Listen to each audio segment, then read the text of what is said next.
Just who do you think you are? Officer Daniels sneered, his fingers digging into Gabrielle Warren's shoulder as he pushed her against the brick wall of Lincoln High School. Dozens of parents and teachers froze in the afternoon pickup line, phones recording the confrontation. Gabrielle's kindergartner, Zoe, clutched her teddy bear, tears streaming down her face as she watched her mother being handcuffed. "Mama, please," she cried out. What Officer Daniels didn't know, what nobody knew, was that Gabrielle Warren wasn't just another black mother being harassed in front of her child. Special Agent Warren had spent the last 6 months building a case that would dismantle the most corrupt police department in the state. Before we jump back in, tell us where you're tuning in from, and if this story touches you, make sure you're subscribed, because tomorrow, I've saved something extra special for you. 20 minutes earlier, Gabrielle had pulled her modest sedan into the school pickup lane. Lincoln Elementary sat in the heart of Westridge, a small town with perfectly manicured lawns and not-so-hidden racial tensions. She checked her watch, 3:15 p.m., right on time, and adjusted her simple gold necklace, the one her grandmother had given her when she graduated from Quantico. The pendant housed a miniature recording device, its tiny red light indicating it was active and functioning. Today was day 187 of her undercover operation, and evidence was mounting steadily against key figures in the Westridge Police Department. The school's brick facade gleamed in the autumn sun as children spilled out of double doors, their excited chatter filling the air. Gabrielle spotted Zoe immediately, her daughter's bright yellow backpack bobbing through the crowd, pigtails bouncing with each step. For a moment, Gabrielle allowed herself to be simply a mother, her heart swelling with the uncomplicated joy of seeing her child after a long day. "Mommy!" Zoe broke into a run, clutching her drawing, another masterpiece for the refrigerator gallery. As Gabrielle knelt to embrace her daughter, she noticed Officer Daniels' patrol car creeping slowly through the parking lot. Her training kicked in automatically, body language remaining casual while her mind calculated threat assessments and escape routes. This wasn't part of the plan. Daniels wasn't supposed to be here today. Officer Scott Daniels had been with the Westridge Police Department for 15 years. His personnel file, which Gabrielle had memorized months ago, contained 17 excessive force complaints, all dismissed. 3 had involved confrontations with parents at this very school. His pattern was to escalate minor incidents into arrests, particularly with minorities. The FBI had flagged him as a key enforcer in the department's systemic corruption. "Come on, sweetie," Gabrielle said, taking Zoe's hand and guiding her toward their car. "Tell me about your drawing."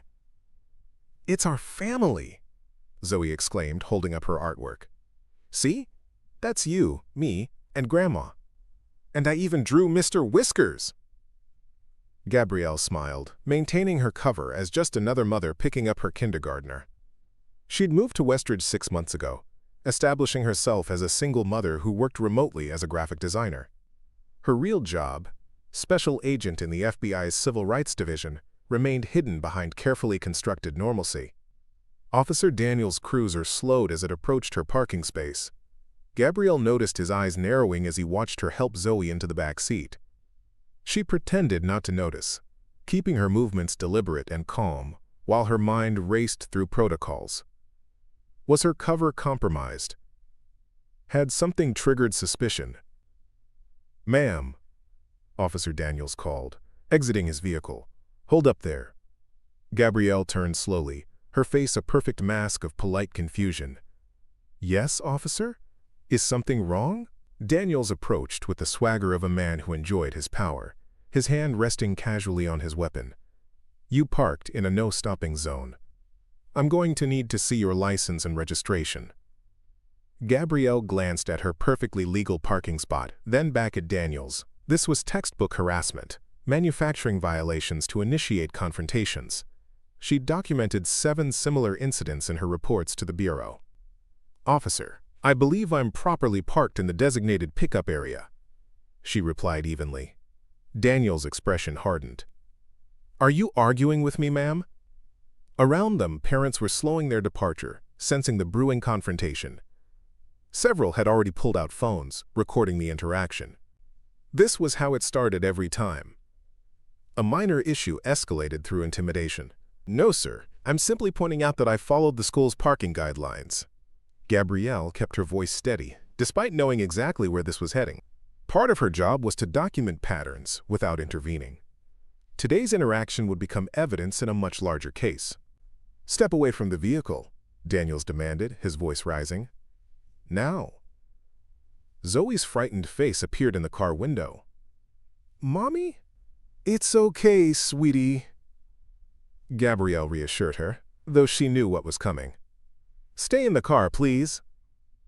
Daniels moved closer, invading her personal space. "I said, step away from the vehicle and present your identification." Gabrielle complied, reaching slowly into her purse for her wallet. "My identification is right here, officer." "Hands where I can see them," Daniels barked, his right hand now unsnapping his holster. "Do it now!" Preparing and narrating this story took us a lot of time, so if you are enjoying it, subscribe to our channel. It means a lot to us. Now back to the story. Gabrielle froze, hands visible. This excessive reaction to a routine ID check was exactly the behavior pattern the FBI was investigating. She could end this instantly by revealing her real identity, but that would compromise 6 months of careful work-building cases against 12 officers and 3 judges in Westridge's corrupt system. "Officer, I'm simply trying to show you my driver's license as requested," she said calmly. "Turn around and place your hands against the vehicle," Daniels ordered, pulling handcuffs from his belt. "You're being detained for failure to comply with an officer's directives." By now a small crowd had gathered. Principal Diana Martinez emerged from the school, concern etched on her face as she approached. "Officer Daniels, is there a problem here?" she asked. "Ms. Warren is one of our parents." "Stay back, ma'am," Daniels warned. "This is police business." Gabrielle caught Principal Martinez's eye and gave an almost imperceptible shake of her head. The last thing she needed was another innocent person getting caught in Daniels' escalation tactics. "It's all right, Principal Martinez," Gabrielle said. "I'm sure this is just a misunderstanding." Daniels yanked Gabrielle away from her car, spinning her roughly against the brick wall of the school. "I said turn around. Are you resisting arrest?" "No, officer," Gabrielle replied, wincing as her cheek pressed against the rough brick. "I'm complying fully." Daniels tightened the handcuffs with unnecessary force, the metal biting into her wrists. "That's what they all say before resisting." Zoe had climbed out of the car, her small face contorted with fear and confusion. "Mommy, Mommy!" Gabrielle's heart clenched. This was the worst part of her assignment. Knowing her daughter would witness moments like this. They'd practiced for it, rehearsed how Zoe should respond, but nothing prepared her for the reality of seeing terror in her 5-year-old's eyes. "It's okay, Zoe," she called out, maintaining her composure even as Daniels wrenched her arms behind her back. "Remember what we talked about. Go to Principal Martinez. She'll call Grandma." Principal Martinez quickly moved to Zoe's side, kneeling to comfort the distraught child. The principal knew nothing of Gabrielle's true identity, but they'd established an emergency contact protocol for situations exactly like this. "Just, who do you think you are?" Daniels sneered, his fingers digging into Gabrielle's shoulder as he pushed her harder against the wall. "You people never learn to respect authority." The racial undertone wasn't subtle. In Westridge, it never was. That's why the FBI had selected Gabrielle for this operation.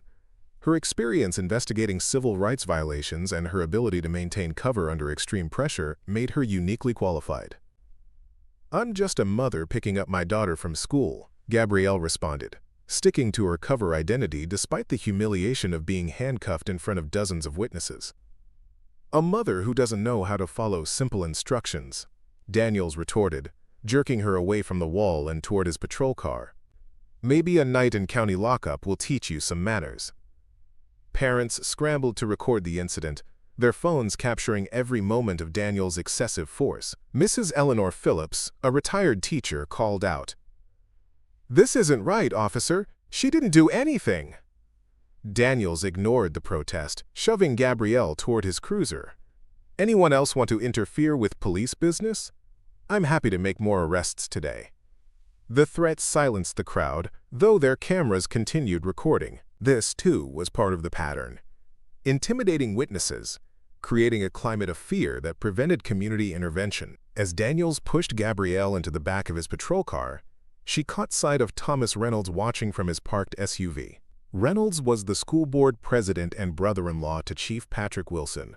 Both were central figures in the corruption investigation. Reynolds' presence wasn't coincidental.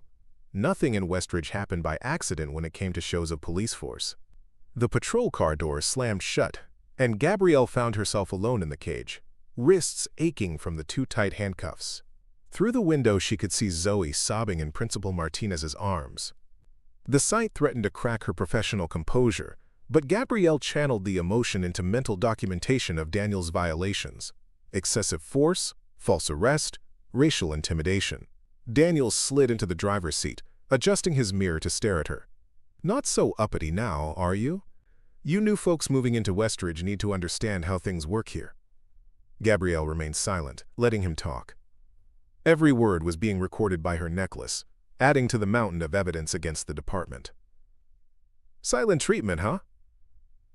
Daniels continued, starting the engine. "That's fine. Judge Morris is on the bench today. He knows how to handle attitude problems." Judge Morris, another name in her case file. 3 years ago, Morris had sentenced a black teenager to 8 years for possession of marijuana, while giving probation to the police chief's son for a DUI that left 2 people hospitalized. The FBI had flagged at least 27 cases of disparate sentencing along racial lines. As the patrol car pulled away from Lincoln Elementary, Gabrielle caught one last glimpse of her daughter. The operation briefing had covered this contingency. Her mother would pick up Zoe within the hour, the child would be safe, and Gabrielle's attorney would secure her release before nightfall. Everything was proceeding according to established protocols. What Daniels didn't know, what nobody in Westridge knew, was that his impulsive decision to arrest Gabrielle Warren had just accelerated the timeline of the FBI's operation. The arrest of an agent would trigger immediate review and potentially force the Bureau's hand. 6 months of meticulous evidence gathering might now culminate sooner than planned. "You know," Daniels said as they drove toward the station, "if you'd just shown the proper respect, we wouldn't be here." A simple, "Yes, sir," goes a long way in this town. Gabrielle finally broke her silence. "And if I had said yes, sir, and complied immediately, would you still have found a reason to arrest me?" Daniels's eyes flashed with anger in the rearview mirror. "You questioning my professional judgment, Ms. Warren? That's not going to play well with Judge Morris." "I'm simply asking a question," Gabrielle replied, her voice calm despite the handcuffs cutting into her wrists. "In my time in Westridge, I've noticed certain patterns in police interactions." "Patterns?" Daniels laughed coldly. "Let me guess. You're one of those people who see racism everywhere. Maybe if your community learned to follow the law instead of playing the victim, you wouldn't have these problems." The patrol car turned onto Main Street, passing the courthouse where, unbeknownst to Daniels, 3 FBI agents were currently posing as maintenance workers, documenting irregular sentencing patterns and evidence tampering. Gabrielle caught sight of Agent Rodriguez's utility van parked inconspicuously near the rear entrance. "My community?" Gabrielle asked, maintaining her role while gathering more evidence of Daniels' prejudice. "What community would that be, Officer Daniels?" "Don't play dumb with me," he snapped. "You know exactly what I mean." "I'd like you to clarify for the record," Gabrielle pressed, knowing the recording would capture his response. Daniels slammed on the brakes at a red light, turning to glare at her. "For the record? What are you, some kind of lawyer now? Or one of those BLM troublemakers with hidden cameras?" The irony of his accusation, so close yet so far from the truth, might have been amusing under different circumstances. Gabrielle merely held his gaze, her expression neutral despite her racing thoughts. Every moment of this interaction strengthened the civil rights case being built against the department. "I'm a single mother who was picking up her child from school," she stated simply. "And I still don't understand why I'm in handcuffs." Quote, "Disorderly conduct, resisting arrest, failure to comply with an officer's instructions." Daniels rattled off, his fabricated charges growing with each exchange. "Keep talking and I'll add interfering with a police investigation." The light changed, and he accelerated aggressively, causing Gabrielle to slide painfully against the door, her restrained hands unable to brace her. This, too, was deliberate, a small cruelty meant to establish dominance. As they approached the police station, Gabrielle mentally prepared for the next phase. She knew the layout of the building intimately from architectural plans and confidential informants. She knew which officers would be on duty, which holding cells had surveillance cameras, and which didn't. Most importantly, she knew exactly how long her team would wait before initiating contact after her arrest. The patrol car pulled into the station's secure parking area, and Daniels killed the engine. Before exiting, he turned to face her again. "One more thing, Ms. Warren. When we go inside, remember that this is my house. My rules. Your fancy private school manners won't help you here." Gabrielle nodded silently, noting the intimidation tactic for her future report. Daniel's assumptions about her private school education, outsider status, revealed the prejudices that colored his policing. He yanked her from the back seat, the handcuffs now numb against her wrists. Two officers lounging by the rear entrance straightened as Daniels approached with his prisoner. "Whoa, Scotty, what'd you catch today?" Officer Pete Larson called out, his eyes sliding dismissively over Gabrielle. "Just another entitled mom who doesn't understand how pickup lines work," Daniels replied with a smirk. Thought her fancy car and attitude would get her special treatment. Gabrielle recognized Larson from her case files, 14 excessive force complaints in 11 years, all dismissed. His body camera had mysteriously malfunctioned during 3 separate incidents involving minority suspects. "She doesn't look so special now," Larson laughed, holding the door open as Daniels pushed Gabrielle inside. The station's interior matched the blueprints exactly. Dingy fluorescent lighting, dated wood paneling, and the distinct absence of cameras in key areas. Sergeant Mike Chambers sat at the booking desk, barely looking up as Daniels approached with his prisoner. "Got a live one for processing," Daniels announced. "Disorderly conduct at Lincoln Elementary, resisting arrest, failure to comply." Chambers raised an eyebrow. "The elementary school? What'd she do, cut in the carpool line?"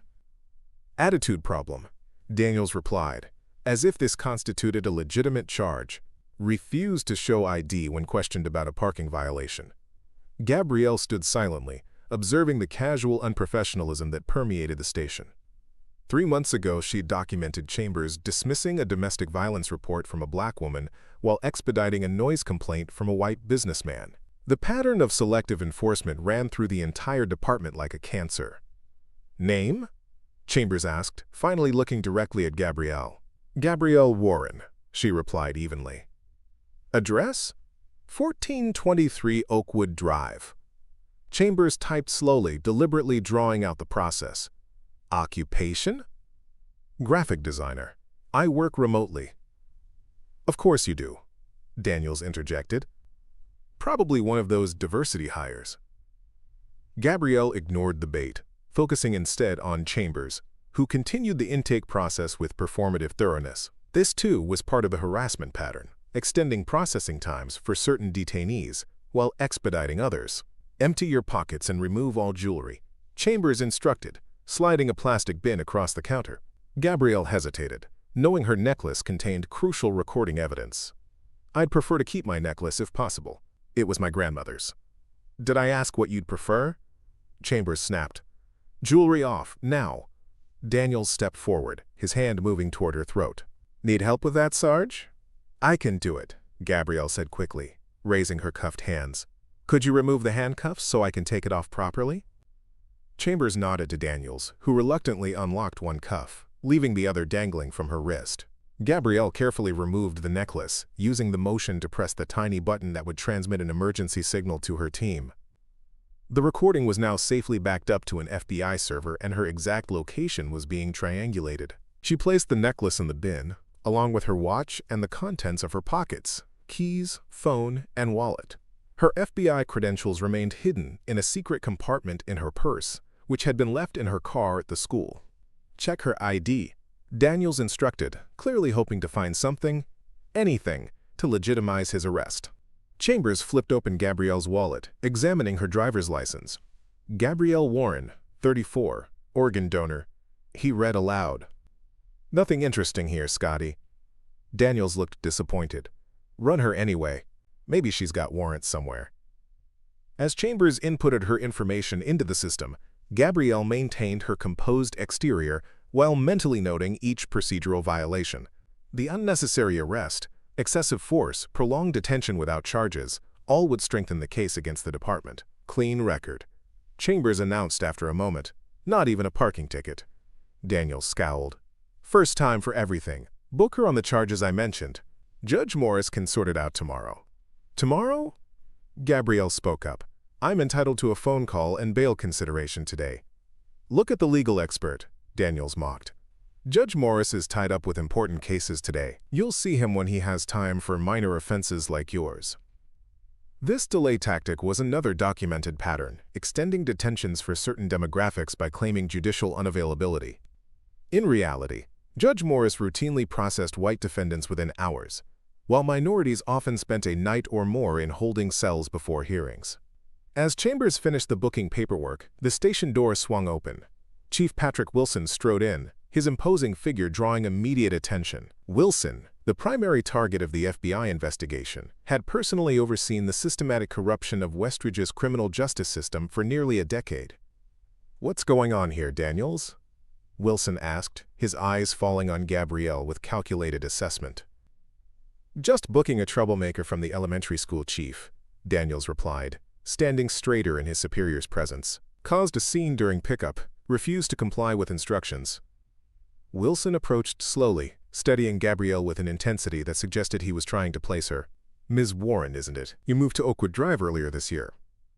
The fact that Wilson immediately recognized her and knew her address sent a chill down Gabrielle's spine that had nothing to do with her undercover role. The department's surveillance of new minority residents was more extensive than even the FBI had suspected. "Yes," she replied simply, meeting his gaze without flinching. Wilson smiled, though the expression never reached his eyes. "Welcome to Westridge's finest accommodations, then. Perhaps after tonight, you'll better understand how we maintain order in our community." The threat was unmistakable, delivered with the confidence of a man who had never faced consequences for his actions. Wilson turned to Daniels. "Make sure Ms. Warren is comfortable in cell 3, the one with the faulty camera." Gabrielle's pulse quickened. Cell 3 was where Jamal Davis had sustained unexplained injuries last year while detained for a traffic violation. The FBI had flagged it as a location where detainees were particularly vulnerable to abuse. "Yes, sir," Daniels replied with a knowing smile. "I'll personally ensure she's properly situated." As Wilson turned to leave, he paused, looking back at Gabrielle with what appeared to be genuine curiosity. "You know, Ms. Warren, most people in your situation would be begging for leniency by now. You seem remarkably calm." Gabrielle maintained her cover despite the growing tension. "I believe in due process, Chief Wilson. The truth has a way of coming to light eventually." Wilson's eyes narrowed slightly before his practiced smile returned. "Indeed it does, Ms. Warren. Indeed it does." As the chief disappeared into his office, Daniels grabbed Gabrielle's arm roughly. "Let's go. Your 5-star cell awaits." While being led down the corridor toward the holding cells, Gabrielle calculated timing. Her emergency signal would have reached the FBI team immediately. Standard protocol dictated a 45-minute window before intervention to avoid compromising ongoing operations. That gave her approximately 30 more minutes in Westridge's corrupt system before everything changed. "After you, Ms. Warren," Daniels said with mock courtesy, opening the door to cell 3. "Remember what the chief said about our hospitality, quote." Gabrielle stepped inside, the door clanging shut behind her with ominous finality. She was now alone in a cell with no functional surveillance, detained by officers with documented histories of abuse, in a department under federal investigation. Everything was proceeding exactly according to plan. Cell 3 was exactly as the FBI's intel had reported. A 10-by-8 concrete box with a metal bench bolted to the wall, a stainless steel toilet with no privacy screen, and a security camera mounted in the corner with its red recording light conspicuously dark. The room smelled of industrial cleaner barely masking years of human misery. Gabrielle sat on the cold bench, back straight, eyes focused on the door. Her FBI training had prepared her for detention scenarios, but academic preparation differed from the visceral reality of being locked in a cell by corrupt officers who believed they answered to no one. 25 minutes remained before protocol would permit FBI intervention. 25 minutes to maintain her cover while gathering any final evidence from within the system itself. She closed her eyes briefly, centering herself with a technique she'd learned at Quantico. When they opened again, they held renewed determination. This wasn't just an assignment, this was personal.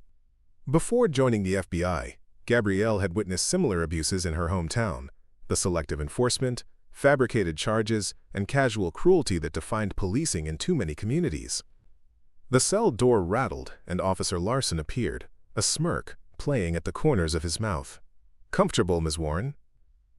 he asked, leaning against the doorframe with exaggerated casualness. "Chief Wilson wanted me to check on our special guest." "I'm fine," Gabrielle replied evenly. "Though I'd like to make my phone call now."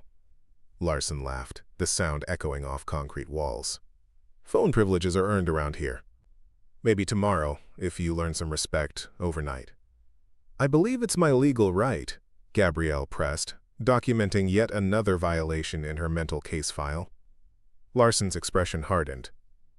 "Rights? Let me explain something, Ms. Warren. In Westridge, we determine what rights apply and when they apply. Outside agitators like you come here thinking you understand our community, but you don't know the first thing about maintaining order." His use of outside agitator, a term with loaded historical connotations, confirmed the department's view of new minority residents as inherent troublemakers. Gabrielle had documented similar language in 12 separate interactions between Westridge officers and citizens of color. "I'm hardly an agitator," Gabrielle responded.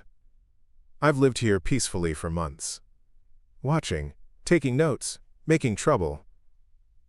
Larson stepped closer, his bulk intentionally intimidating in the confined space. "We've noticed you, Ms. Warren. Always at community meetings, always asking questions, always with that little notebook of yours."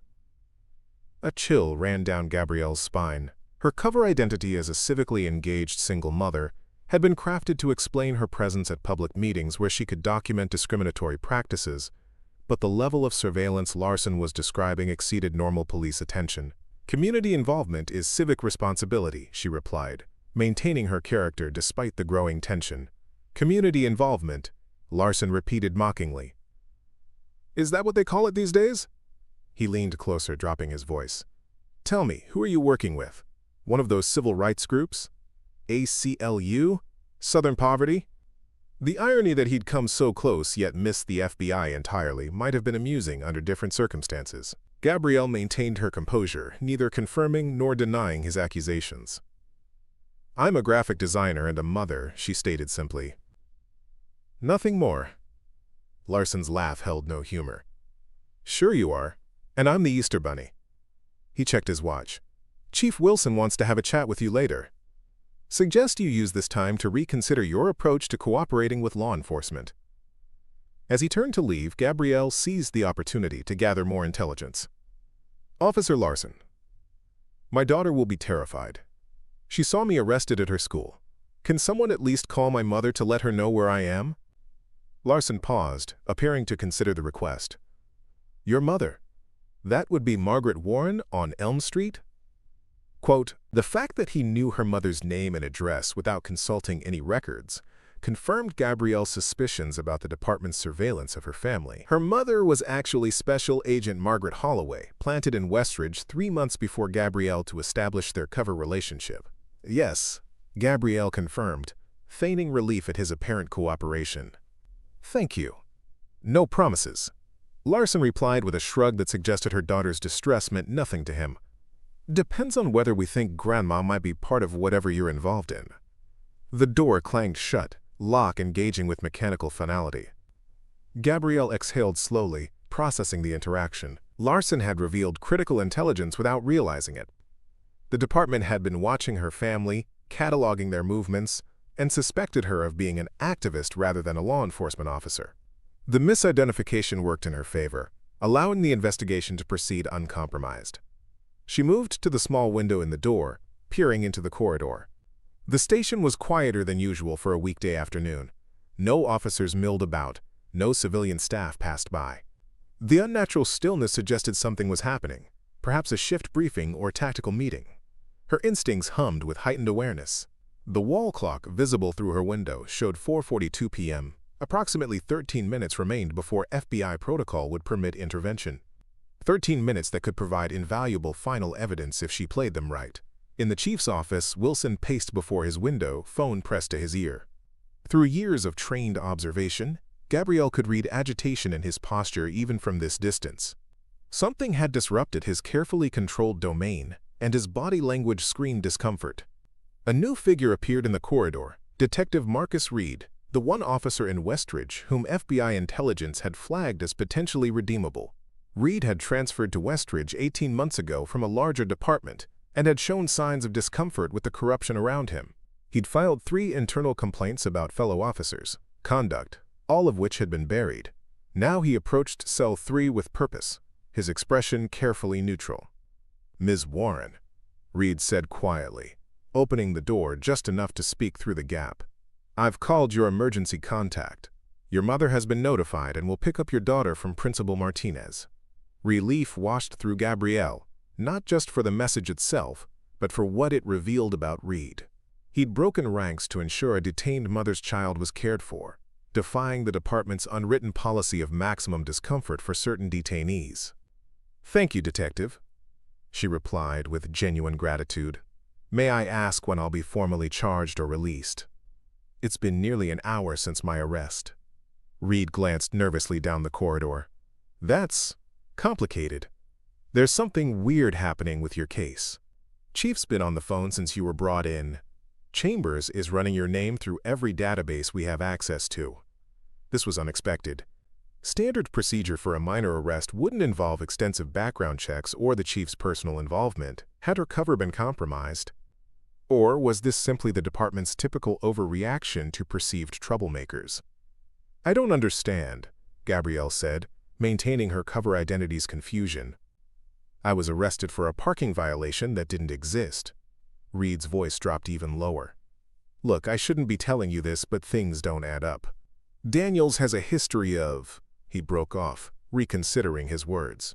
"Just hold tight, okay? Something's not right about any of this." Before she could respond, Reed disappeared, leaving Gabrielle with more questions than answers. The clock read 4:47 p.m. 8 minutes remained before FBI protocol would permit intervention. 8 minutes that suddenly felt much more precarious than she'd anticipated. Through her window, she observed increased activity in the station. Officers huddled in small groups, voices too low to hear but body language suggesting tension.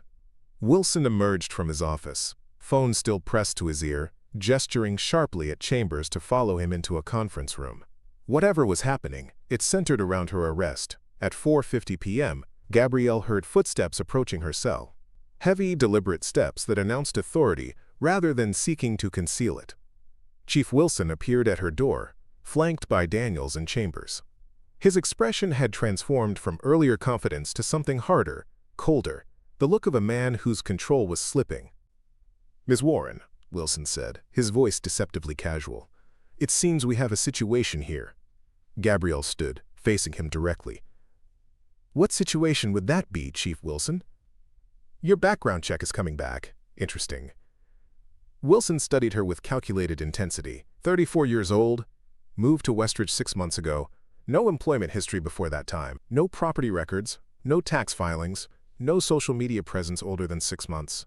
It's almost as if Gabrielle Warren didn't exist until very recently. Her cover identity had been crafted by FBI specialists to withstand routine scrutiny, but not the kind of deep investigation Wilson was describing. The department had access to databases they shouldn't have been able to reach, another federal violation to add to their growing list. "I'm a private person," Gabrielle replied, maintaining her character despite the rapidly escalating situation. "I don't see how my personal history is relevant to a parking violation." Wilson's laugh was sharp, humorless. "A parking violation. Is that what you think this is about?" He stepped closer to the bars. "Who are you really working for, Ms. Warren? Which agency? Which organization?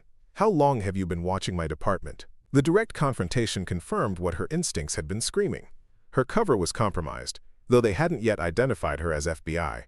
Wilson believed she was an undercover operative, but hadn't determined her affiliation. "I've told you who I am," Gabrielle insisted, knowing the emergency protocol was now accelerated. Any credible threat to an undercover agent's identity authorized immediate extraction. Wilson nodded to Daniels, who produced a small evidence bag from his pocket. Inside was Gabrielle's grandmother's necklace, the recording device that had captured every violation since her arrest. "Interesting piece of jewelry," Wilson said, holding the bag up to the light. "Our tech specialist says it's not quite what it appears to be. Something about the weight being off, the clasp being unusual." He tossed the bag to Chambers. "Take it to the lab. I want to know exactly what we're dealing with." Gabrielle's heart rate increased, though her expression revealed nothing. The recording device was military-grade, designed to appear ordinary under visual inspection. Only specialized equipment would reveal its true nature, equipment a small-town police department shouldn't possess. "That necklace has sentimental value," she said evenly. "My grandmother gave it to me before she passed." "I'm sure she did," Wilson replied, sarcasm dripping from every word. "Just like I'm sure you're just a concerned single mother who happens to document every interaction our officers have with minority citizens. Just like I'm sure your attendance at every town council meeting where police funding is discussed is purely civic interest." He stepped closer, voice dropping to a threatening whisper. "We've been watching you watch us, Ms. Warren. The question is why, and who you're reporting to." Before Gabrielle could respond, the station's front doors burst open. The sound of multiple footsteps, firm, coordinated, purposeful, echoed through the building. Wilson's head snapped toward the noise, hand instinctively moving toward his weapon.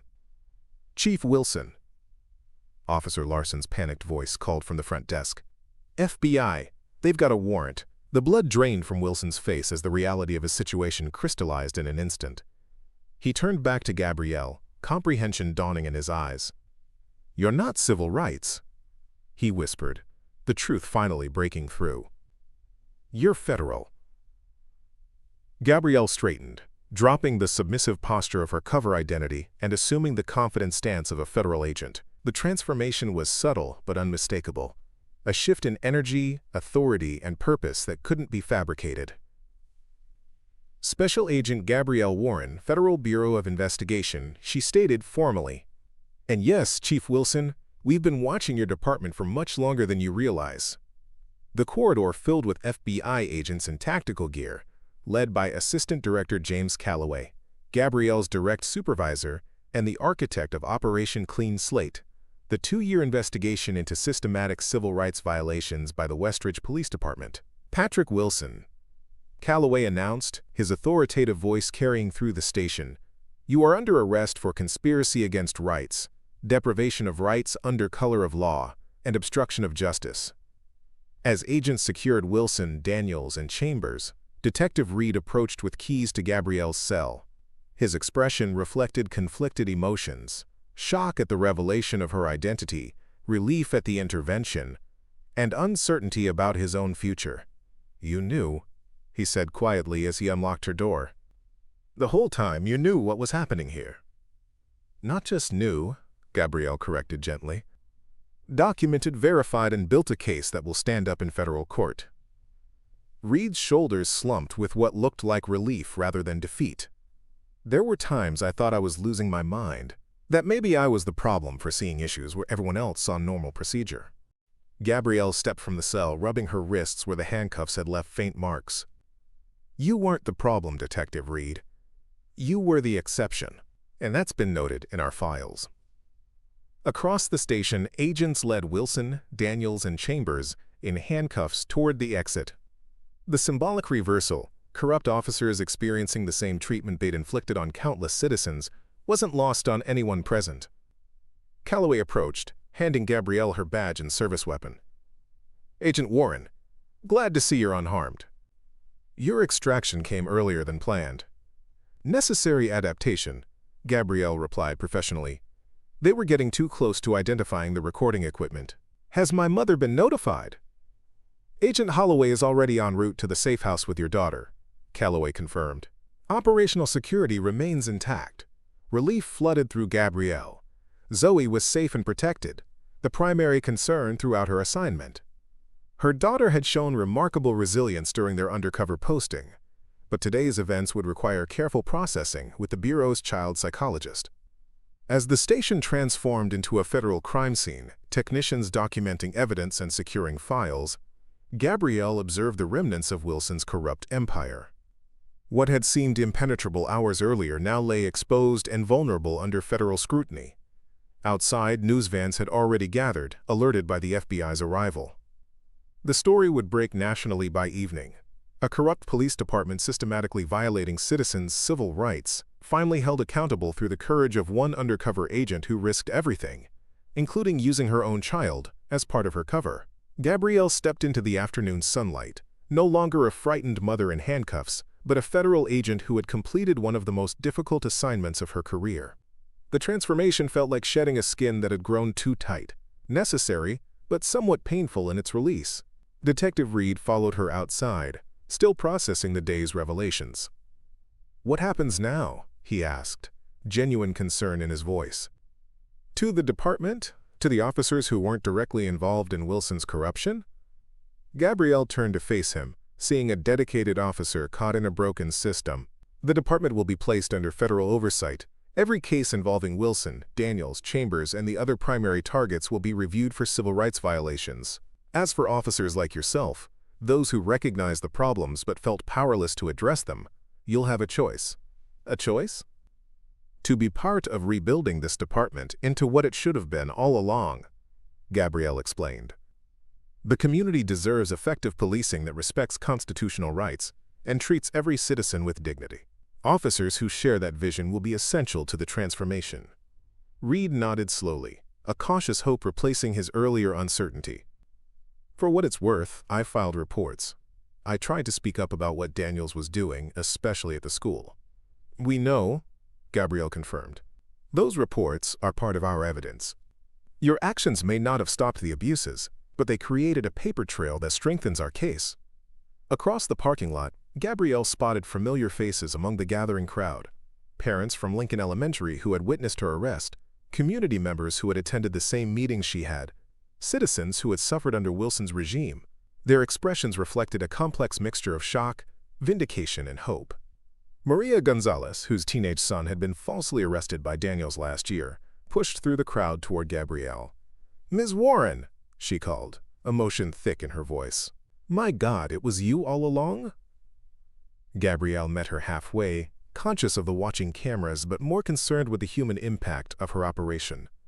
"Mrs. Gonzalez, I'm sorry I couldn't tell you the truth." "Sorry?" Maria clasped Gabrielle's hands in her own. "You brought justice when no one else would listen. My son's case. Will they review it now?" "Every case," Gabrielle confirmed. "Every arrest, every detention, every sentence handed down under Wilson's influence will be examined by federal prosecutors. This isn't just about removing corrupt officers. It's about making whole those who suffered under their authority." Maria's eyes filled with tears. "Then my boy might have a future again. The conviction, it ruined his scholarship chances, his job prospects. We thought his life was over at 17.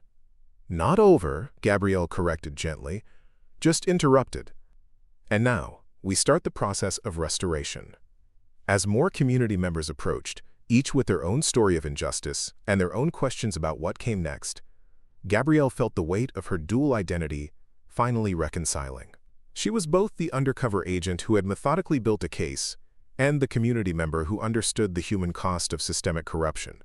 Assistant Director Calloway appeared at her side, recognizing the importance of this moment for both the operation and the community. "Agent Warren will be holding a formal press conference tomorrow," he announced to the gathering crowd. "Tonight, she needs to reunite with her daughter and complete her operational debriefing." The mention of Zoe refocused Gabrielle immediately. Her professional obligations would continue for weeks: testimonies, reports, evidence processing, but her most important role awaited her at the safe house. "There's a car waiting," Calloway said quietly. "Your mother and daughter are expecting you." Gabrielle nodded, turning to address the community members one final time. "What happened today is just the beginning. The real work of transformation comes next, and it will require all of us, law enforcement and citizens together, to rebuild a system based on mutual respect and constitutional principles." As she walked toward the waiting federal vehicle, cameras capturing every step, Gabrielle reflected on the journey that had brought her here. 6 months of living a carefully constructed lie had uncovered years of systematic truth-bending by those sworn to uphold the law. Her temporary deception had exposed permanent corruption, and in that paradox lay both the challenge and promise of justice. The car door closed behind her, sealing her off from the chaos of the scene. Through the tinted windows, she watched Westridge Police Department, the epicenter of corruption that had terrorized a community for nearly a decade, transform into a crime scene under federal jurisdiction. The symbolism wasn't subtle, but then, neither was justice when it finally arrived in full force. "Ready to see your daughter, Agent Warren?" the driver asked, already knowing the answer. Gabrielle nodded, fatigue and triumph mingling in equal measure. More than ready. As the vehicle pulled away, she allowed herself one moment of personal satisfaction amid the professional accomplishment. Today, her daughter had watched her mother being handcuffed and humiliated by a corrupt officer. Tomorrow, Zoe would understand that sometimes apparent defeat was merely the prelude to greater victory, a lesson more valuable than any Gabrielle could have taught through words alone. The road ahead would be challenging: court cases, testimony, the inevitable backlash from those who benefited from the old system. But for now, Gabrielle Warren had completed her mission. A corrupt department had been exposed, justice set in motion, and most importantly, she could finally tell her daughter the complete truth about who her mother really was, and why some battles were worth every sacrifice they demanded. The safe house nestled in the Virginia countryside stood miles away from the chaos unfolding in Westridge. As the FBI vehicle crunched up the gravel driveway, Gabrielle spotted her daughter's face pressed against an upstairs window. Even from this distance, she could see Zoe's expression transform from worry to unbridled joy. 6 hours had passed since her arrest at Lincoln Elementary, 6 hours that would have felt like an eternity to a 5-year-old who had watched her mother being handcuffed. The front door burst open before Gabrielle could even exit the vehicle. Zoe flew down the porch steps, still clutching the teddy bear she'd been holding during the arrest. "Mommy!" she cried, launching herself into Gabrielle's arms, with the force of pent-up fear finally released. Gabrielle held her daughter tight, breathing in the familiar scent of strawberry shampoo and childhood innocence. For a moment, nothing else mattered. Not the operation, not the arrests, not the years of preparation that had led to today's breakthrough. Just this, her daughter safe in her arms again. "I was so scared," Zoe whispered, her small body trembling with the aftershocks of trauma. "The mean policeman hurt you." "I know, sweetheart," Gabrielle replied, stroking her daughter's hair. "But I'm okay now, and the mean policeman won't be hurting anyone else." Quote, Agent Margaret Holloway, grandma for the past 6 months, appeared in the doorway, her experienced eyes assessing her daughter for any signs of mistreatment. Satisfied that Gabrielle was physically unharmed, she nodded toward the house. "Debriefing team is waiting in the study. Director Phelps is on secure video conference." The mention of FBI Director Phelps underscored the significance of Operation Clean Slate. What had begun as a routine civil rights investigation had uncovered a network of corruption extending beyond Westridge to 3 neighboring counties, implicating judges, prosecutors, and elected officials in a systematic perversion of justice. "I need 15 minutes with Zoe first," Gabrielle replied, her tone making it clear this wasn't a request but a statement of priority. Even FBI directors would wait when a child's emotional well-being hung in the balance. Inside, the safe house hummed with controlled activity, agents coordinating arrests across multiple jurisdictions, evidence technicians processing documentation, analysts tracking financial transactions linking corrupt officials. The machinery of justice operated with quiet efficiency, while Gabrielle led Zoe to a small sitting room away from the operational center. "Sweetie, we need to have a big girl talk," Gabrielle began, settling on a sofa with Zoe on her lap. "Do you remember when we practiced our special game? The one where we pretend to be different people?" Zoe nodded solemnly. "The Undercover game, where I call you Mommy but never tell anyone what you really do." "That's right," Gabrielle confirmed, amazed at her daughter's comprehension despite her young age. "Well, today our Undercover game helped a lot of people who were being treated unfairly. What happened at your school? That was part of the game, even though it was scary." "You weren't really in trouble?" Zoe asked, her small brow furrowed with the effort of understanding. "No, sweetheart. I let the mean policeman think he was in charge because that was the best way to stop him from being mean to other people. Gabrielle chose her words carefully, balancing honesty with age-appropriate explanation. Remember how we talked about standing up to bullies? You said sometimes you have to be super smart about how you stand up to them, Zoe recited, pride evident in her perfect recall. Sometimes you have to let them think they're winning so you can catch them being bad. Exactly, Gabrielle smiled, her heart swelling with love for this remarkable child who had endured months of secrecy in today's frightening scenario without breaking cover. And that's what we did. We caught the bullies, and now they can't hurt anyone else. Zoe processed this information with the straightforward logic of childhood. So you're a hero, Mommy? We both are, Gabrielle corrected, tapping her daughter's nose gently. You were so brave today. You remembered everything we practiced, even when it was scary. That makes you my hero. Margaret appeared in the doorway, her expression apologetic but firm. Gabrielle, Director Phelps is waiting. Zoe looked up at her mother, understanding beyond her years in her eyes. Go be Special Agent Mommy now. I'll draw you a picture of the bad guys going to jail. With a final embrace and kiss on the forehead, Gabrielle reluctantly left her daughter in Margaret's care and made her way to the secure briefing room. 6 senior FBI officials sat around a conference table, with Director Phelps's face displayed on a large monitor at the head. The atmosphere shifted noticeably as she entered, from operational discussion to focused attention on the agent who had just delivered one of the Bureau's most significant civil rights victories in years. Agent Warren. Director Phelps greeted her, his typically stern expression softened with something approaching admiration. Congratulations on the successful conclusion of Operation Clean Slate. Early reports indicate we've secured enough evidence to pursue federal charges against 17 officials. Thank you, sir, Gabrielle replied professionally, taking the empty seat at the table. But I should note that my extraction came earlier than planned. There are likely additional connections we haven't fully mapped yet.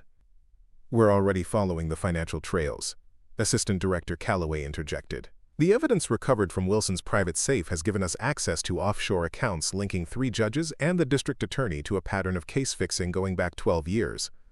Phelps leaned forward, his image filling the screen. Agent Warren, I understand this operation required extraordinary personal sacrifice. Using your own child as part of your cover identity went beyond what we would typically authorize.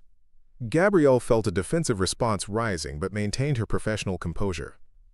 Zoe was never in danger, sir. We established protocols for every contingency, and she was prepared for all possible scenarios, including today's. I'm not criticizing, Phelps clarified. I'm acknowledging. Your willingness to involve your family in pursuit of justice speaks to your exceptional dedication. Not many agents would make that choice. The validation from the FBI's highest authority carried weight, but Gabrielle found herself reflecting on the true cost of her dedication. For 6 months, Zoe had lived a carefully constructed lie, unable to form genuine friendships or speak freely about her family. The psychological impact would require careful attention in the coming weeks.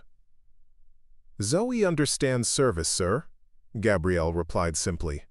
Even at 5, she knows some things are worth temporary discomfort. The briefing continued for nearly 2 hours, with Gabrielle providing detailed accounts of key evidence collected during her undercover assignment. The scope of corruption in Westridge had extended beyond racial harassment to include evidence tampering, witness intimidation, and judicial misconduct that had systematically denied constitutional rights to hundreds of citizens over more than a decade. We've identified 42 cases of wrongful conviction, with sentencing disparities that clearly violate equal protection standards, reported Agent Rodriguez, the Bureau's legal analyst assigned to the operation. Some of these individuals have been incarcerated for years based on fabricated evidence or coerced confessions. Gabrielle felt the familiar burn of righteous indignation that had driven her to join the FBI's Civil Rights Division after law school. How quickly can we move to secure their releases? Emergency habeas corpus petitions are already being filed, Rodriguez confirmed. Judge Watkins from the Fourth Circuit has agreed to prioritize reviews. The first releases could happen within 72 hours. As the briefing concluded, Director Phelps addressed Gabrielle directly once more. Agent Warren, I understand you're scheduled for a press conference tomorrow morning. Yes, sir. Assistant Director Calloway thought it important to establish the Bureau's narrative before speculation takes over. Phelps nodded approvingly. I agree. But I also want to discuss your next assignment. The work you've done in Westridge has significant implications for our approach to police reform nationwide. Gabrielle hadn't expected this conversation so soon after extraction. Typically, undercover agents received mandatory downtime for psychological decompression and family reintegration. Sir, with respect, I haven't even processed today's events with my daughter yet. Of course, Phelps acknowledged, his expression softening again. I'm not talking about immediate reassignment. Take the leave you've earned. But when you return, I'd like you to consider leading our new Police Accountability Task Force. Your experience in Westridge provides invaluable perspective on how these systems operate and how to dismantle them effectively. The offer represented a significant career advancement, from field agent to task force leader with national authority. Under different circumstances, Gabrielle would have accepted immediately. But today, watching her daughter process trauma because of her professional choices, her priorities felt suddenly, sharply realigned. I appreciate the offer, sir, she replied carefully. May I have some time to consider it? If Phelps was surprised by her hesitation, he didn't show it. Of course. We'll speak after the press conference tomorrow. And Agent Warren, whatever you decide, your work in Westridge will save lives and restore justice to a community that had lost faith in the system. That's a legacy few agents achieve in an entire career. After the briefing concluded, Gabrielle found Zoe in the safe house kitchen, surrounded by crayons and paper. True to her word, she had drawn a picture of the bad policeman behind bars, with Gabrielle standing outside in what appeared to be a superhero cape. That's a beautiful drawing, Gabrielle said, settling beside her daughter at the table. Is that me with a cape? Zoe nodded seriously. All heroes need capes, Mommy. Even secret ones. Margaret placed a cup of tea in front of Gabrielle, her expression a mix of maternal concern and professional respect. She hasn't stopped drawing since you went into your meeting. Processing through art, just like the child psychologist suggested. Gabrielle sipped the tea gratefully, feeling the accumulated tension of the day beginning to release. Has she talked about what happened? About seeing me arrested? Not directly, Margaret replied quietly. But her drawings tell the story. First the school, then you in handcuffs, then the police station. Now she's reached the resolution, justice being served. The progression mirrored healthy psychological processing, suggesting that despite the trauma, Zoe was integrating the experience in a constructive way. Nevertheless, Gabrielle made a mental note to schedule sessions with Dr. Lewis, the Bureau's child psychologist, who specialized in supporting families of undercover agents. Mommy, are we going home now? Zoe asked, adding a son to her picture's corner. Back to our house with the yellow door? The question carried layers of meaning beyond a child's simple inquiry. Their house in Westridge had been their home for 6 months, the longest they had stayed in one place since Zoe was born. Despite being established as part of their cover, it contained Zoe's bedroom with carefully chosen decorations, her favorite climbing tree in the backyard, her collection of rocks arranged on the windowsill. Not right away, sweetheart, Gabrielle explained gently. We need to stay here for a little while until all the bad policemen are taken away. But we'll make sure to bring your special things from our yellow door house. Zoe considered this answer with remarkable composure for a 5-year-old. Will I go back to my school? Will my friends know what happened? These were the questions that had kept Gabrielle awake during the planning phases of Operation Clean Slate. How would her daughter reintegrate after witnessing her mother's arrest? How would the community view Zoe once they learned the truth about Gabrielle's identity? We'll need to find a new school, Gabrielle admitted, but your friends will know that you and I were helping to make sure everyone is treated fairly. Even Miss Jimenez's son? Zoe asked, referencing her kindergarten teacher whose teenage boy had been arrested by Officer Daniels last year on fabricated drug charges. Will he get to come home? Gabrielle felt her throat tighten with emotion. Even at 5, Zoe understood the real human impact of their work in Westridge. Yes, sweetheart. Especially Miss Jimenez's son. That's one of the first things we're fixing. As evening settled over the safe house, the operational tempo gradually quieted. Agents departed for local hotels or returned to field offices, leaving only essential security personnel on site. Gabrielle, Margaret, and Zoe shared a simple dinner, carefully avoiding operational details in front of the child while maintaining a sense of normalcy. After Zoe's bath and bedtime story, Gabrielle lingered in the doorway of the bedroom they would share, watching her daughter's peaceful sleep with a mixture of fierce protection and quiet pride. The resilience of children never ceased to amaze her, how they could absorb extraordinary circumstances and still find their center. Margaret joined her in the hallway, offering a glass of wine. "She's remarkable, you know. Just like her mother." Gabrielle accepted the glass but hesitated to accept the compliment. "I put her through this, Mom. I made her part of an operation that exposed her to trauma today. You involved her in securing justice for hundreds of people who had no voice," Margaret corrected firmly. "And you prepared her every step of the way. Don't diminish what you accomplished by second-guessing the methods." They moved to the small living room, speaking quietly to avoid waking Zoe. Through the window, Gabrielle could see 2 FBI agents patrolling the perimeter. Standard protection for an agent whose identity had been compromised in an active investigation. "Phelps offered me the Police Accountability Task Force," Gabrielle revealed, watching for her mother's reaction. Margaret had been with the Bureau for 27 years, rising through the ranks when female agents were still novelties in field operations. Her perspective carried the weight of experience few others could match. "That's a significant vote of confidence," Margaret observed, taking a measured sip of her wine. "National scope, policy influence, direct reporting to the director. Most agents would consider it a career-making assignment." "And you think I should take it?" Gabrielle pressed, knowing her mother would give an unvarnished opinion. Margaret considered the question carefully before answering. "I think you should ask yourself one question. Where can you do the most good for the most people while still being the mother Zoe needs?" Quote, the simplicity of the question cut through Gabrielle's professional ambition to the core values that had drawn her to the FBI in the first place. She hadn't joined to advance her career but to address systemic injustice, the same injustices she had witnessed in her own community growing up.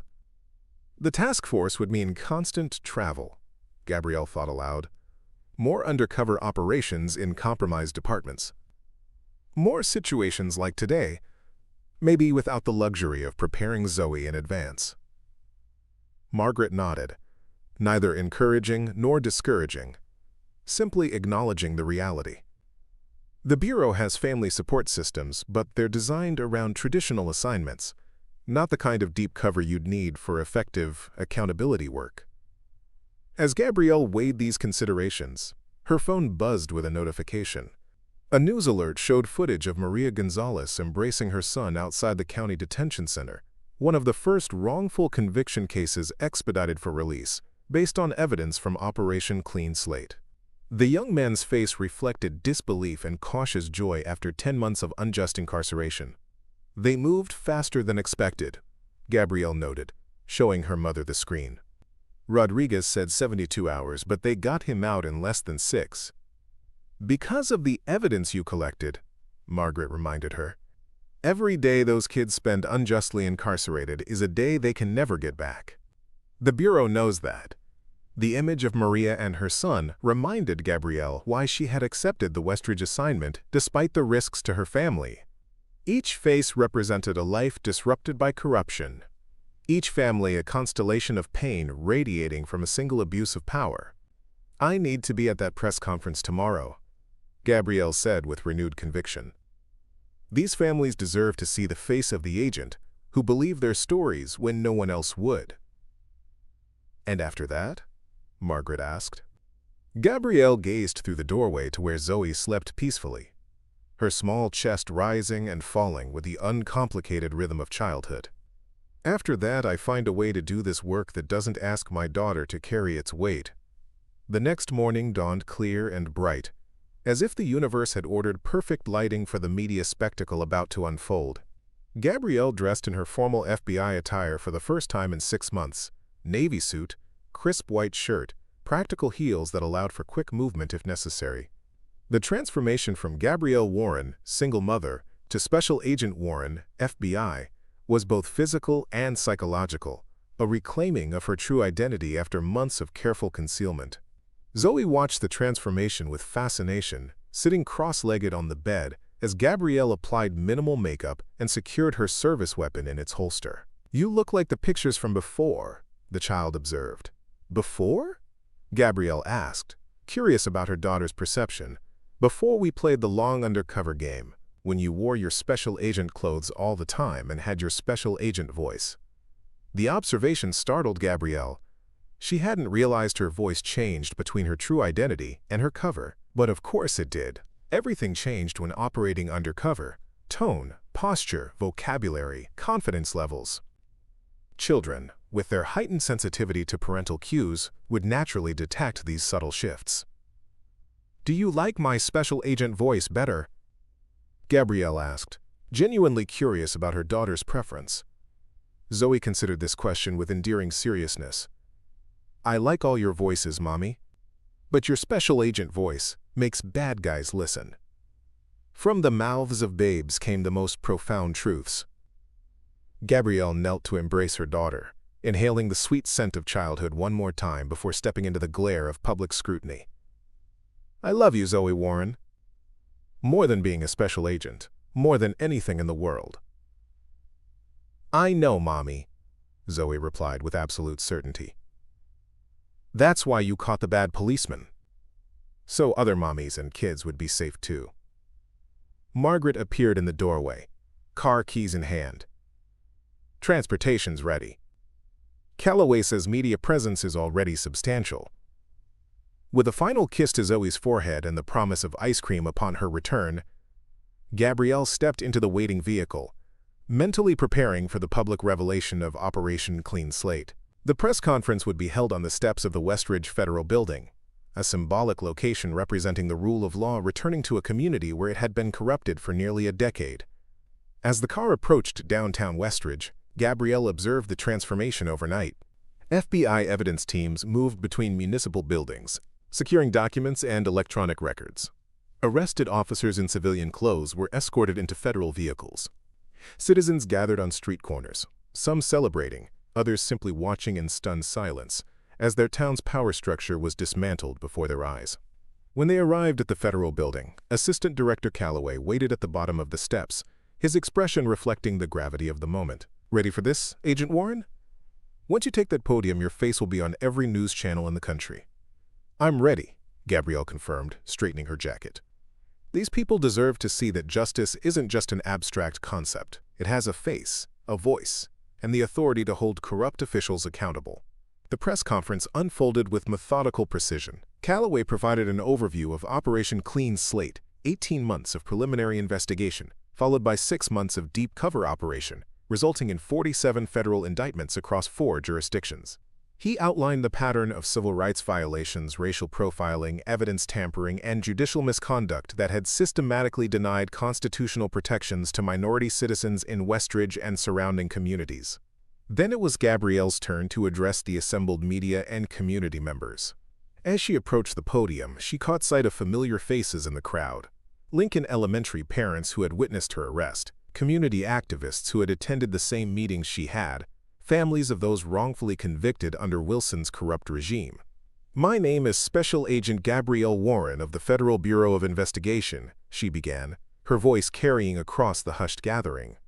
"For the past 6 months, I have lived among you as a single mother and concerned citizen while documenting systematic civil rights abuses by officials sworn to uphold the law."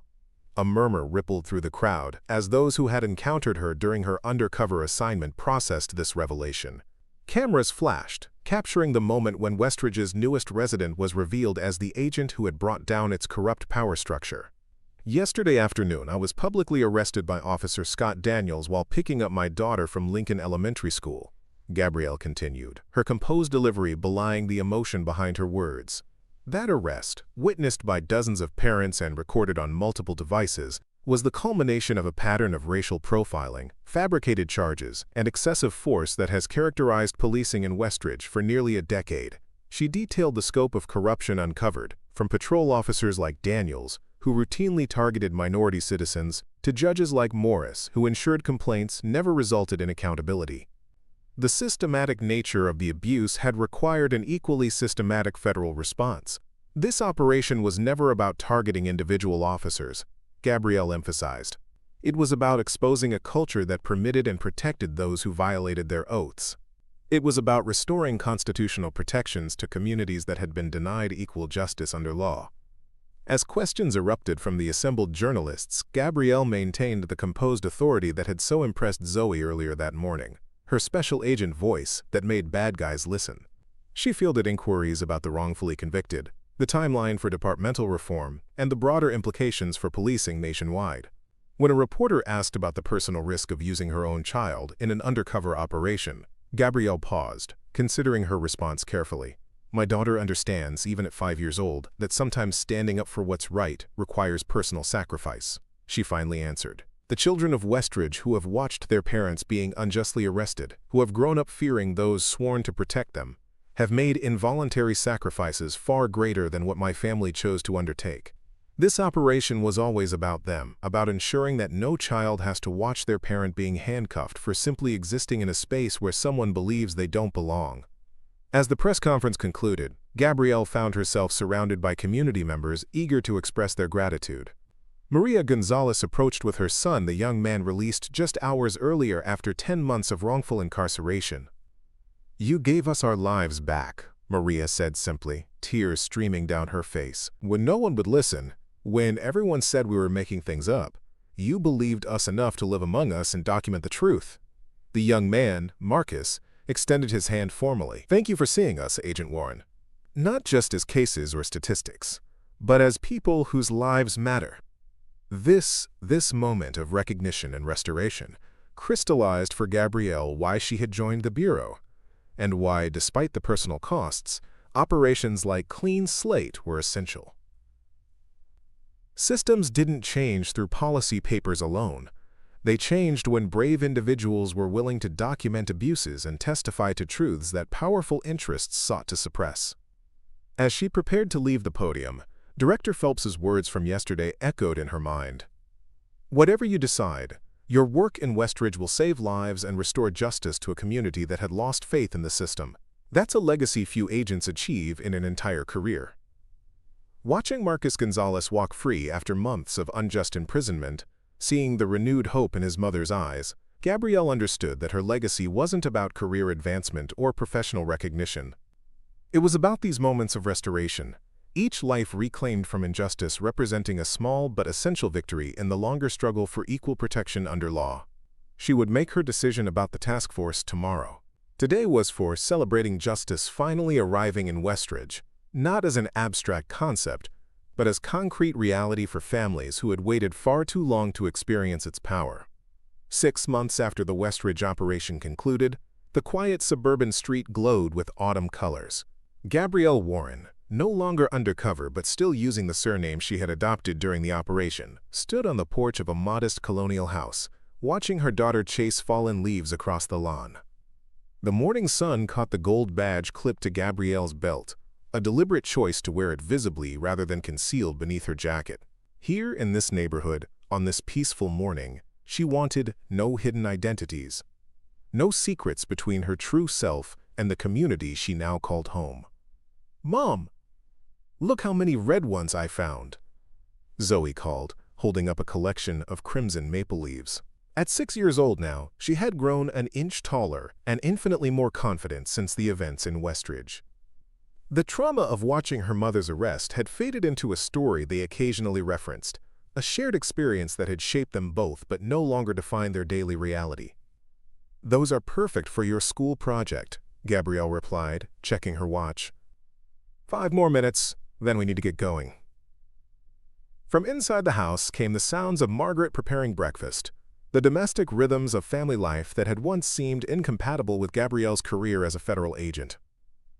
Now they formed the foundation of a new approach to her work, one that balanced professional purpose with personal fulfillment.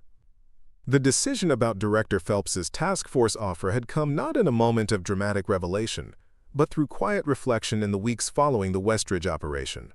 Gabrielle had visited the federal detention center where Patrick Wilson and Scott Daniels awaited trial, not to confront them, but to observe the human consequence of systemic corruption. The men who had wielded authority with such casual cruelty now sat powerless, their futures determined by the same justice system they had perverted. "This isn't about revenge," she had explained to her mother afterward. "It's about transformation, of systems, of communities, and of how we approach accountability work." Her answer to Phelps had surprised him but ultimately earned his respect. She would lead the Police Accountability Task Force, but with conditions that prioritized both effectiveness and family integrity. No more deep cover operations that placed her daughter at risk. No more extended separations or assumed identities. Instead, a new model of engagement that recognized the expertise of affected communities and elevated their voices alongside federal authority. Today marked another milestone in that transformed approach, the first day of training for the Civilian Oversight Coalition, a nationwide network of community representatives working in partnership with Gabrielle's FBI task force. Participants from 23 cities would gather at the FBI Academy in Quantico, bringing lived experiences of police misconduct and community organizing to inform federal intervention strategies. "Time to go, sweetheart," Gabrielle called, watching Zoe carefully place her leaf collection in a folder. "Remember, you're coming to my work after school today." Zoe nodded seriously, her expression reflecting understanding beyond her years. "For the special meeting with the people from different cities, you said I could listen if I sit quietly." "That's right," Gabrielle confirmed, helping her daughter into the car. "These are people who have worked very hard to make their communities safer, just like we did in Westridge." The mention of Westridge no longer triggered anxiety in either of them. In the months since Operation Clean Slate concluded, they had processed the experience through age-appropriate therapy, honest conversations, and the tangible evidence that their sacrifices had created meaningful change. 42 wrongfully convicted individuals had been released. 17 corrupt officials had pleaded guilty to federal charges. A court-appointed monitor now oversaw the reconstituted Westridge Police Department, with Detective Reed serving as interim chief during the transition. Margaret emerged from the house, locking the door behind her. At 62, she had officially retired from the FBI, but remained actively involved in Gabrielle's work as a civilian consultant, her decades of experience providing invaluable perspective to the task force. "You've got the presentation flash drive?" Margaret asked, sliding into the passenger seat. Gabrielle patted her briefcase. "And backup copies, plus cloud storage. The Westridge evidence is too important to risk losing." The drive to Zoe's school unfolded with comfortable familiarity, morning traffic, NPR on the radio, Zoe practicing sight words from a colorful flashcard set. Their new life in Alexandria, Virginia balanced normalcy with purpose, routine with mission. Unlike Westridge, where every interaction required calculation and caution, here Gabrielle could simply be herself, a mother, an FBI agent, a woman committed to systemic change. "Have a wonderful day, love," Gabrielle said, kissing Zoe's forehead as they reached the school drop-off line.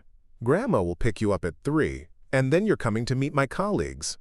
Zoe grabbed her backpack and leaf collection. "Will Mr. Marcus be there?" The question brought an unexpected smile to Gabrielle's face. Marcus Gonzalez, the young man whose wrongful conviction had been overturned through Operation Clean Slate, had become an unexpected part of their extended family. After his release, Marcus had enrolled in criminal justice courses at community college, determined to transform his experience of injustice into a career dedicated to reform. "Yes, Mr. Marcus will definitely be there," Gabrielle confirmed. "He's one of our most important speakers today." Watching Zoe skip toward the school entrance, Gabrielle felt the familiar blend of fierce protection and cautious optimism that characterized parenthood. The decision to remain visible as both a mother and a federal agent carried risks, but they were calculated risks, faced with open eyes rather than hidden behind false identities. "She's thriving," Margaret observed as they pulled away from the school. "Dr. Lewis says her resilience scores are exceptional, even accounting for the Westridge trauma." "She gets that from her grandmother," Gabrielle replied, navigating toward the highway that would take them to Quantico. "You raised me in the bureau while breaking gender barriers at every level. I'm just following your example of balancing service with family." Margaret's expression softened with rare vulnerability.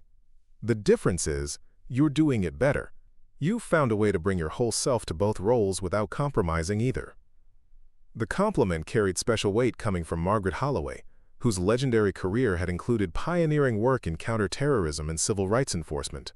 She had risen through FBI ranks when female agents were still required to wear skirts and forbidden from certain assignments. Her path had been marked by painful choices between career advancement and family involvement, choices she had ensured her daughter would never have to make in the same way. At the security checkpoint entering Quantico, Gabrielle's credentials earned immediate recognition. "Agent Warren, they're waiting for you in the Hoover Auditorium," the guard informed her, returning her ID with notable respect. Inside the FBI Academy, the atmosphere hummed with purposeful energy.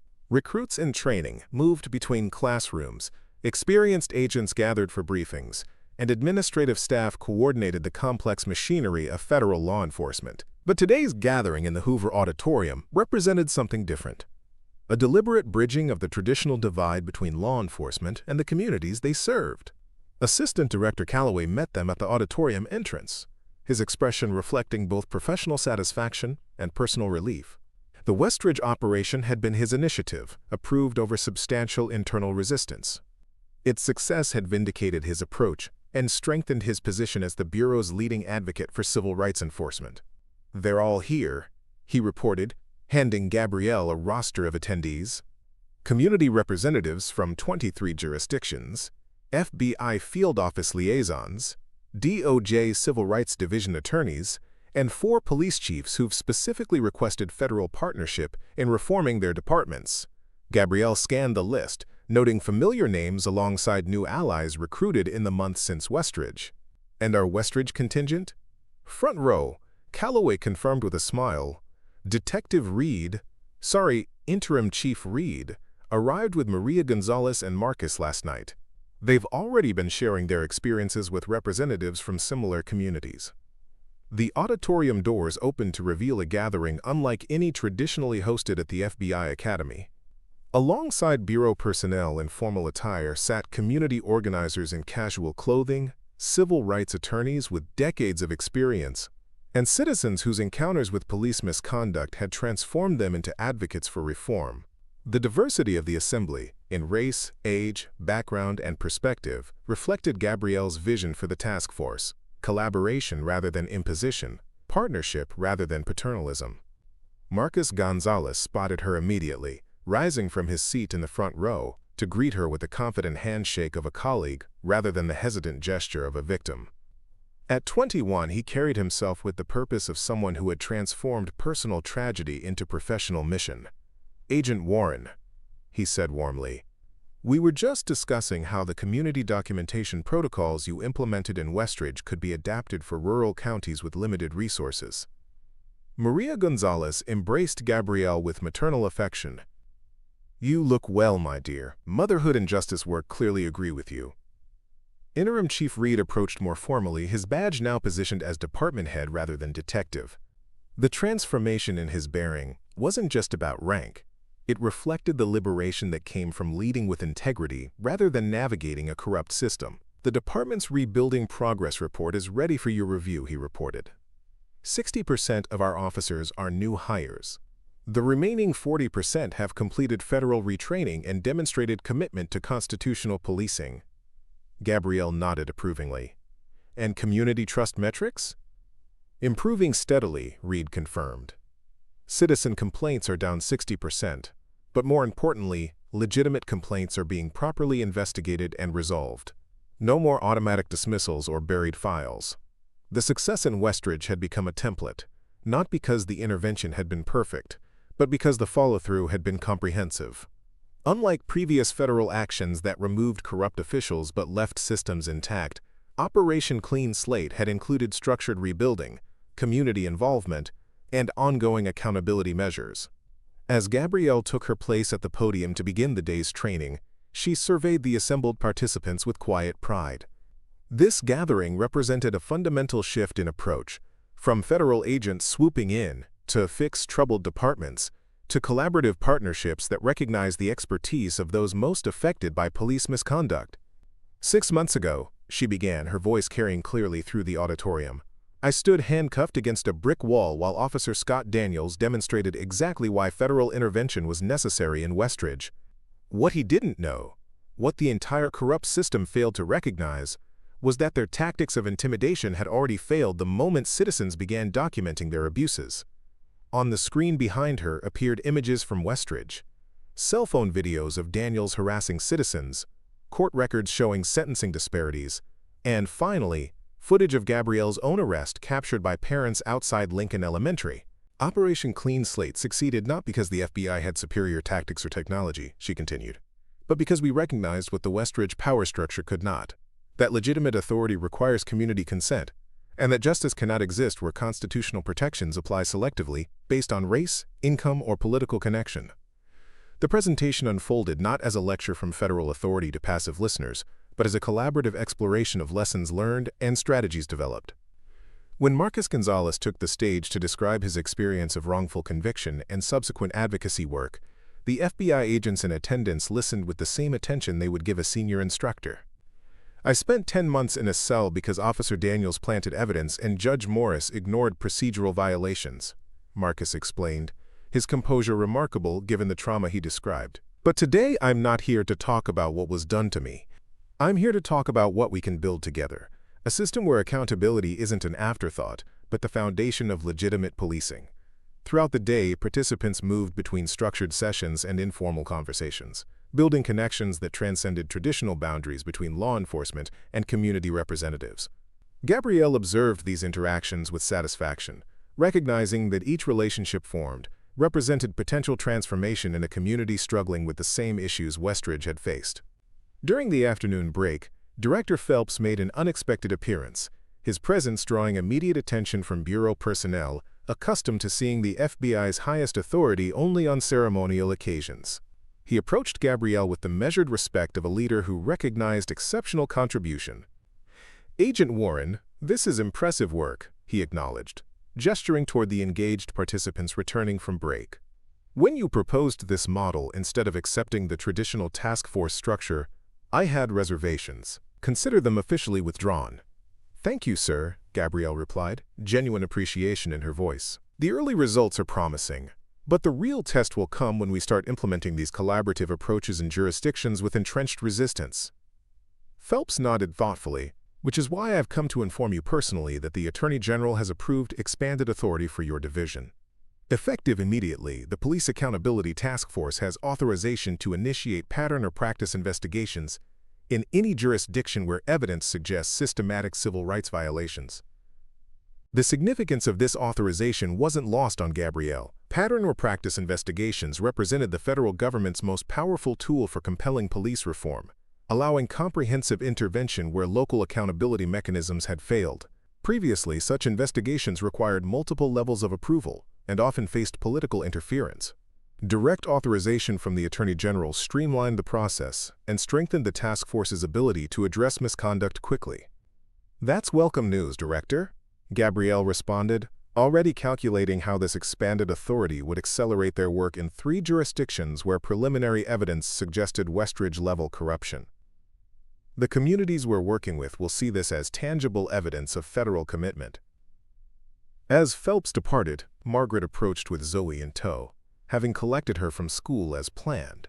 The child's eyes widened at the busy auditorium, her expression a mixture of curiosity and pride as she recognized familiar faces among the participants. "Mr. Marcus," she called out, spotting her friend across the room. Marcus turned immediately, his serious expression transforming into genuine delight as he approached and knelt to Zoe's level. "Miss Zoe Warren," he greeted her formally, accepting the high five she offered.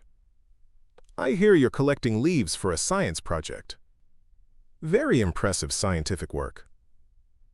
"I got 5 different kinds," Zoe reported earnestly, "and Mom says I can help present them to my class tomorrow." The simple exchange carried layers of meaning beyond a child's school project. Zoe's comfort with Marcus, a young man whose life had been nearly destroyed by the same corrupt system that had arrested Gabrielle, represented healing for both of them. Her excitement about presenting to her class demonstrated recovery from the trauma of watching her mother's public humiliation. Most importantly, her presence in this space among FBI agents and community activists working toward common purpose embodied the integration Gabrielle had sought between her professional mission and personal life. As the afternoon sessions resumed, Zoe settled quietly beside Margaret in the back row, coloring in a book while occasionally looking up to watch her mother facilitate discussions among people who had once stood on opposite sides of seemingly unbridgeable divides. The child's presence reminded everyone in the room of the stakes involved in their work, not abstract principles of constitutional law, but the lived reality of communities where children witnessed daily how justice was applied or denied. When the formal training concluded, participants lingered in small groups, exchanging contact information and making plans for ongoing collaboration. Maria Gonzalez and Interim Chief Reed stood in conversation with representatives from a similar community in Michigan, comparing notes on rebuilding trust after federal intervention. Marcus joined a circle of FBI field agents, his perspective on wrongful conviction providing invaluable insight for those investigating similar cases. Gabrielle gathered her materials from the podium, a profound sense of satisfaction settling over her. 6 months after the dramatic conclusion of Operation Clean Slate, the work continued, not as a singular heroic intervention, but as a sustained commitment to systemic change. The corruption in Westridge had been dismantled, but its lesson had been amplified, informing approaches to similar problems nationwide. "Ready to head home?" Margaret asked, approaching with Zoe's hand in hers. "This little scientist has homework to complete before dinner." Gabrielle nodded, but before she could respond, Maria Gonzalez approached with an envelope in hand. "Before you leave," Maria said with quiet intensity, "I wanted to give you this. It's from the families. All of us whose loved ones were released after your operation exposed the wrongful convictions." Inside the envelope, Gabrielle found a simple card signed by dozens of people, many names she recognized from case files and others she had never met. The message was straightforward but powerful. "Because you believed us when no one else would, our families are whole again. Thank you for your courage." Attached to the card was a photograph taken on the courthouse steps, the day the final wrongfully convicted individual from Westridge had been released. 42 former prisoners surrounded by their families, their expressions reflecting disbelief, joy, and the tentative beginnings of healing after years of unjust separation. "This is why we do the work," Gabrielle said softly, showing the photo to Margaret and explaining its significance to Zoe at a level the child could understand. Not for commendations or promotions, but for these moments of restoration. As they prepared to leave, Marcus approached one final time, his expression reflecting a decision recently made. "Agent Warren, I wanted you to know, I've been accepted to Georgetown Law for the fall semester. The Innocence Project has offered me an internship while I study." The news represented everything Gabrielle had hoped might emerge from the Westridge operation, not just removing corrupt officials, but creating pathways for those they had victimized to become agents of positive change within the system that had once failed them. "They couldn't have chosen better," Gabrielle replied with genuine pride. "The perspective you bring is exactly what's needed in prosecution offices and on the bench." Outside, the autumn afternoon had mellowed into golden evening, the FBI Academy grounds quiet as daily operations wound down. Zoe skipped ahead toward the parking area, her energy undiminished despite the long day. Margaret followed at a more measured pace, giving Gabrielle a moment alone with her thoughts as they crossed the campus. 6 months earlier, she had stood handcuffed against a school wall, watching her daughter's tears while Officer Daniels demonstrated the casual cruelty that defined policing in Westridge. Today, that officer sat in federal custody awaiting sentencing for civil rights violations. Chief Wilson had already received 15 years for conspiracy and obstruction of justice. Judge Morris faced disbarment and his own federal prison term for judicial misconduct. But more significant than these individual consequences was the systemic transformation their removal had permitted. In Westridge and beyond, communities were reclaiming their right to constitutional policing, not through violence or retribution, but through accountability mechanisms that elevated truth over power. Gabrielle caught up to Margaret and Zoe in the parking lot, her daughter's excited chatter about tomorrow's LEAF presentation, bringing her firmly back to the personal amid these professional reflections. This balance between systemic justice work and individual family joy had become her definition of success, far more meaningful than any career advancement or official recognition. As they drove home through the Virginia evening, Gabrielle glanced at her daughter in the rearview mirror, peaceful now as she sorted her LEAF collection in the back seat. The child who had once witnessed her mother's arrest now witnessed her leadership in transforming the systems that had permitted that injustice. The education she received through these experiences would shape her understanding of power, justice, and courage in ways textbooks never could. "Mom?" Zoe asked suddenly, looking up from her project. "Are you going to catch more bad policemen in other places?" The question carried no anxiety, only the straightforward curiosity of childhood. Gabrielle considered her response carefully, aware of both the complexity of her work and her responsibility to explain it honestly to her daughter. "Not just catch them, sweetie. she replied, meeting Zoe's eyes in the mirror. Help build something better to replace what they broke. That's the most important part of the work. Zoe nodded, apparently satisfied with this explanation. Like when my sandcastle got knocked down at the beach, and we built an even better one with a moat and a bridge. From the wisdom of children came the simplest distillations of complex truths. Gabrielle smiled, recognizing the perfect analogy. Exactly like that, we don't just remove what's broken.